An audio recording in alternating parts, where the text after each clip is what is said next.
We are related, not just you and I, but everyone watching this video.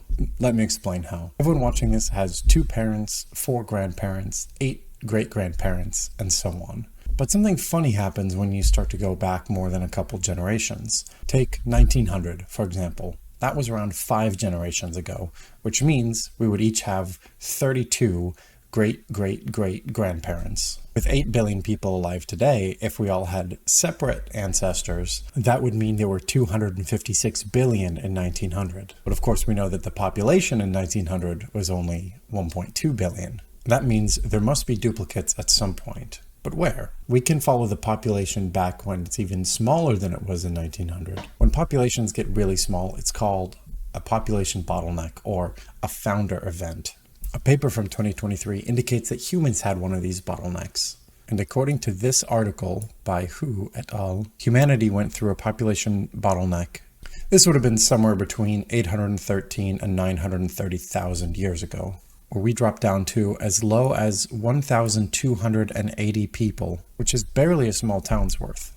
And every single human alive today is descended from that very small group. And you might be thinking, that's not proof. Those people could have broken up into groups that never intermingled again, and we could be from separate groups. That's not very likely, but it is technically possible. It would be really hard to tell because the way that DNA mixes over time makes it really difficult to track exactly which people went where. If only there was some DNA that passed between generations without being mixed. Well, good news. The Y chromosome is only passed through the father and therefore never mixes. Because the Y chromosome doesn't mix between generations, we can easily analyze DNA and we can put groups of men together into what's called haplogroups, where all men are related. And we know they're related because they share a Y chromosome. That map looks something like this. You can see there are far fewer than 1,280 different colors here. But when you take all of these haplogroups and put them on a tree, it looks something like this. The locations of these haplogroups are color-coded more simply here, and we can analyze back in time to when all of the trees were one, right here at haplogroup A, and the most ancient line of haplogroup A is haplogroup A00. A00 is the most ancient Y chromosome haplogroup. It belonged to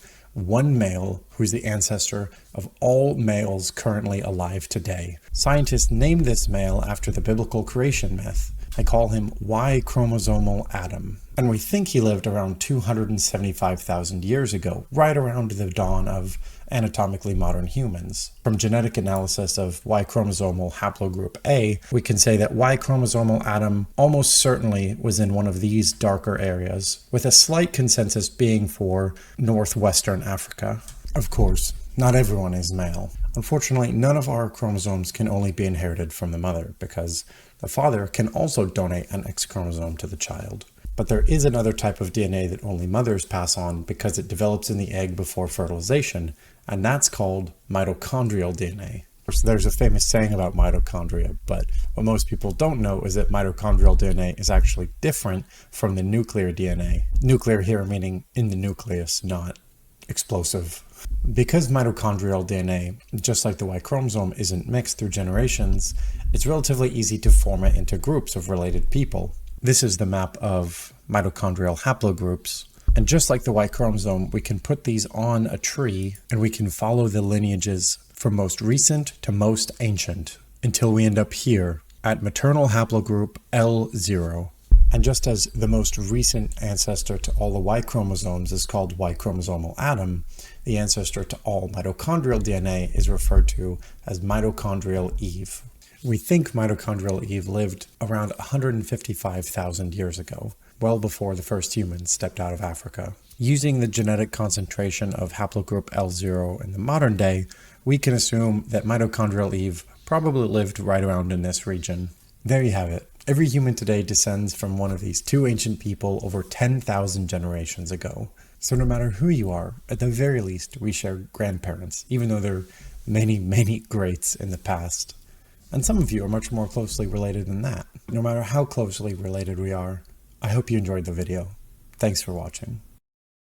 Hey cousin, if you've watched to the end, then you're the person who needs to see this.